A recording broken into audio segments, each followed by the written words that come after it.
Parents abandon ugly baby girl. Years later, she shocks them with an incredible visit. What happens next will leave you speechless.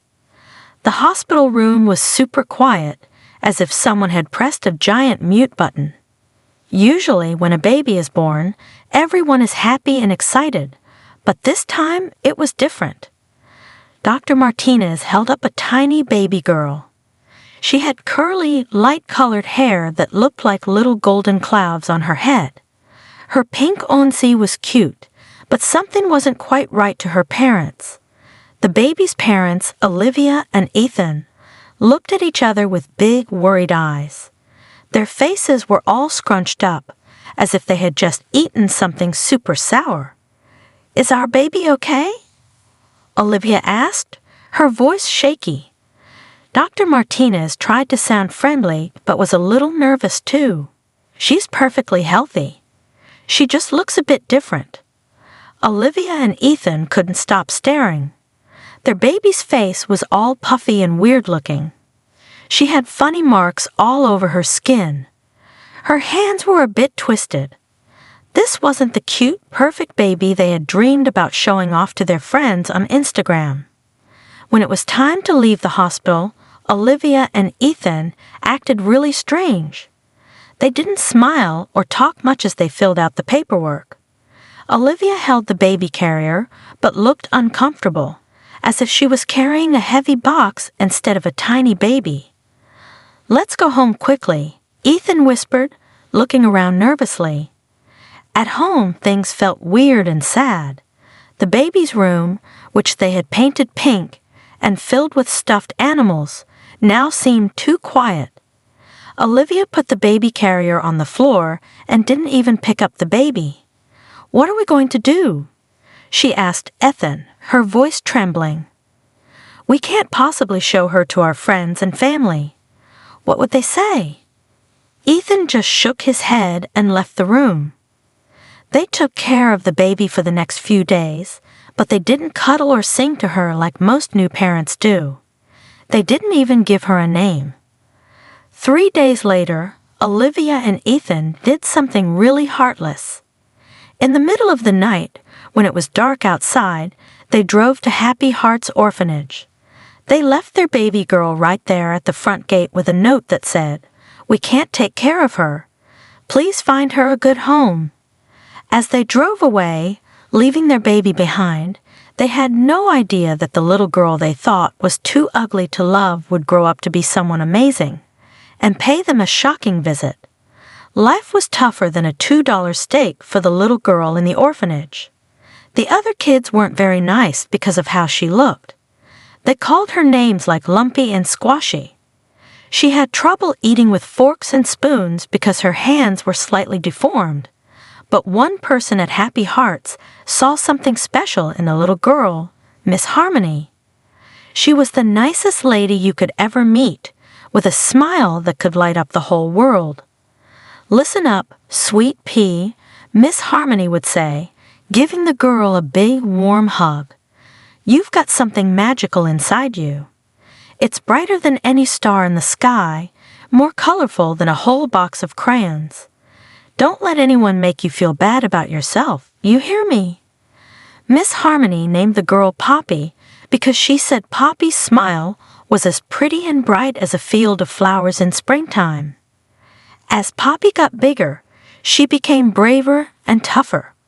When other kids said she couldn't do something, she tried extra hard to prove them wrong. She practiced writing for hours and hours until her messy scribbles turned into pretty letters that looked like they were dancing across the page. When the other kids played sports at recess, Poppy made up her own games that she could play really well.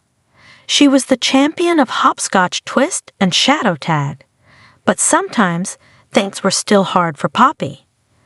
One day, when she was 8 years old, a new girl named Zoe came to the orphanage. When Zoe saw Poppy's face for the first time, she screamed and ran away. Poppy felt so sad that she hid in the bathroom and cried. Miss Harmony found her there and gave her a big, squishy hug that seemed to last forever. "Remember what I always say, Poppy? Poppy finished wiping her nose on her sleeve. That's right, sugar plum. And you, my dear, have the most beautiful heart I've ever seen. It's like a garden full of the prettiest flowers in the whole wide world. After that day, Poppy made a very important decision. She would be extra nice to every new kid who came to Happy Hearts, no matter how they reacted when they saw her. She became like a one-girl welcome committee, always ready with a big smile and a friendly hello. When Poppy became a teenager, something amazing happened. It was like magic. She found out she was really good at making art. She used her uniquely shaped hands to make the most awesome sculptures you've ever seen.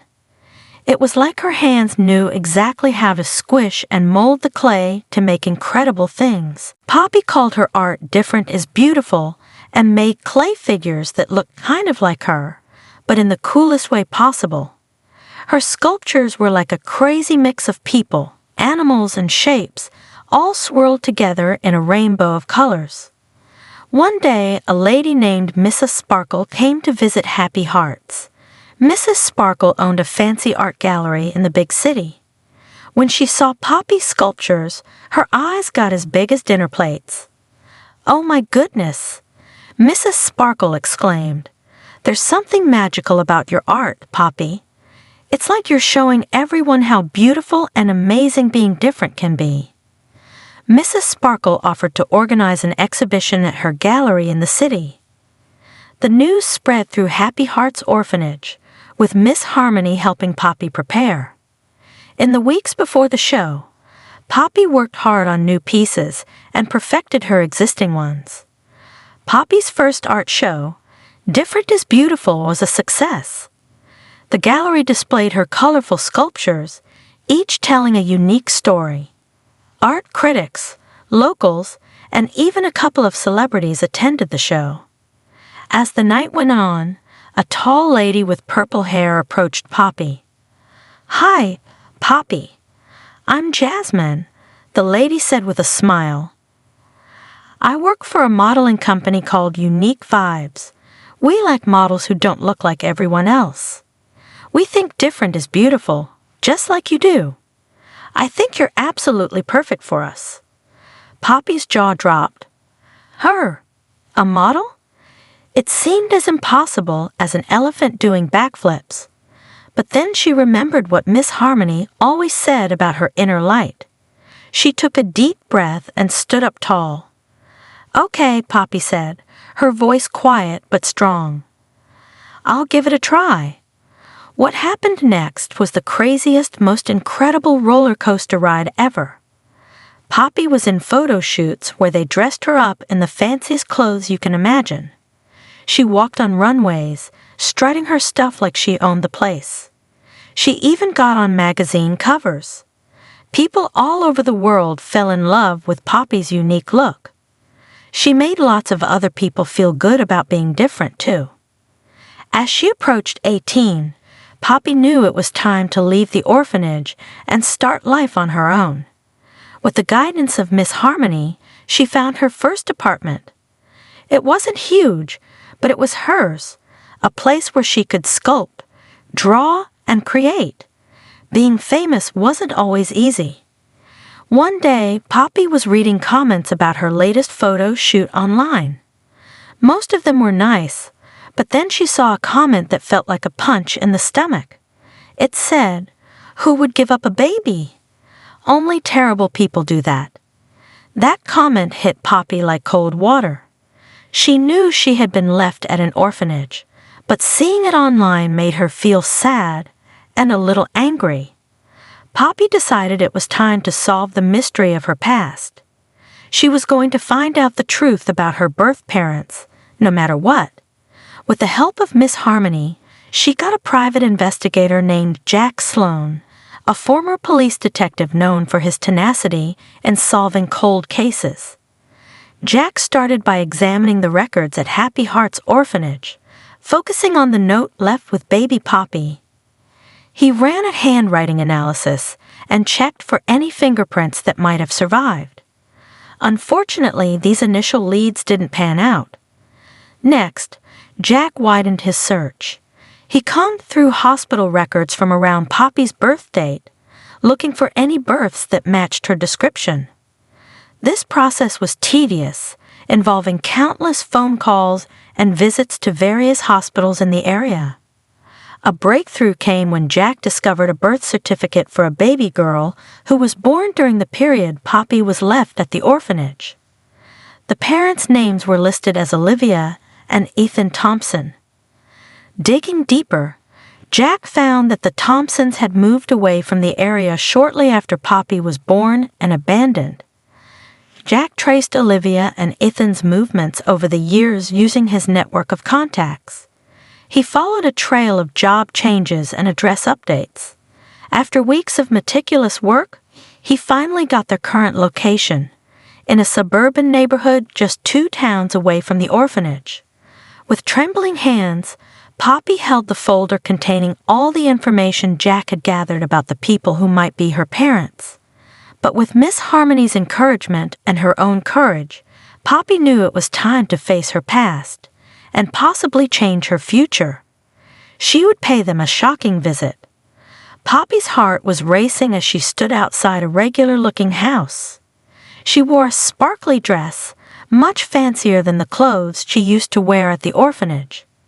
She took a deep breath, then knocked on the door. The door slowly creaked open like in a spooky movie. A man and a woman appeared. When they saw Poppy, their eyes got wide, and their mouths dropped open in shock. "Hi," Poppy said, trying to sound brave, though her knees felt shaky. "My name is Poppy. I think I'm your daughter." Olivia and Ethan looked like they were about to faint. "It can't be," Olivia whispered, her voice very quiet. "Please come in," Ethan said, his voice scratchy like he was nervous. Inside, the house felt heavy and tense, like it was hard to breathe. Family pictures were all over the walls, but none had Poppy in them. It made her heart hurt. "We did something really bad," Olivia said, crying. "We were young and scared." Ethan nodded, staring at the floor. "We felt terrible about it every day since then. It's like we've been carrying a heavy weight in our hearts." Poppy took a deep breath. She was angry and hurt. But then she remembered all the love she got from Miss Harmony, Mrs. Sparkle, and others who knew how special she was. "I didn't come here to make you feel bad," Poppy said gently. "I came to show you that the baby you left behind grew up to be someone beautiful, inside and out." She took out her phone and showed them pictures, magazine covers where she looked like a queen, invitations to fancy art shows, and all the cool things she had done to help orphans worldwide. It was like a slideshow of her best moments. Olivia and Ethan couldn't say a word. They stood still like statues, staring at the phone screen. They felt embarrassed, like they wanted to disappear. "We don't deserve your forgiveness," Ethan finally said, his voice shaky. Poppy smiled a little, like sunshine after a rainy day. "Forgiveness isn't about who deserves it. It's about healing. It's like putting a bandage on your heart, and I've done a lot of healing to get here." As Poppy was about to leave, she looked back at her birth parents. They looked sad, like balloons that had lost all their air. "I have a wonderful family now, people who chose to love me. But if you want, maybe we could get to know each other. Slowly, like when you plant a seed and wait for it to grow." Olivia and Ethan nodded, tears in their eyes, but hopeful. Poppy left the house feeling strong and proud, like a warrior who had just won a big battle. She had faced her past and come out even stronger. Back in her apartment, Poppy called Miss Harmony. "How did it go, sweetheart?" Miss Harmony asked, her voice warm and comforting, like a hug. Poppy smiled, happy tears running down her face. "It went just the way it needed to," she said. "Thank you, Miss Harmony, for believing in me, even when I didn't believe in myself. "Oh, my sweet girl," Miss Harmony laughed. "You're the one who taught us all to see the beauty in being different. You're like a shining star, showing everyone how to sparkle in their own special way." What do you think? Have you ever judged someone too quickly because of how they look? How can we all try to see the beauty in our differences? Tell us what you think in the comments.